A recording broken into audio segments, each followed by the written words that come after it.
Diverzita, rovnosť a inklúzia pre mňa znamená predovšetkým empatiu. Ľudskosť. Rešpekt. To, že ľudia môžu byť sami sebou.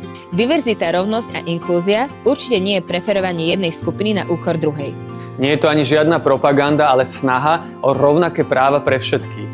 Je to vyrovnávanie dlhodobých znevýhodnení, aby naša spoločnosť bola spravodlivejšia. Diverzita znamená pre zamestnávateľov prístup k širokému okruhu talentov. Rozmanité tímy prinášajú viac nápadov, perspektívy a potenciálu pri nábore. Inklúzia prináša stabilitu. Ak sa ľudia na pracovisku cítia prijatí takí, akí sú aj lojálnejší a pracujú s väčším nasadením.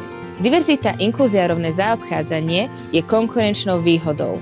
Rozmanité tímy lepšie rozumejú rôznorodému zákazníctvu a dokážu tak poskytovať kvalitnejšie služby.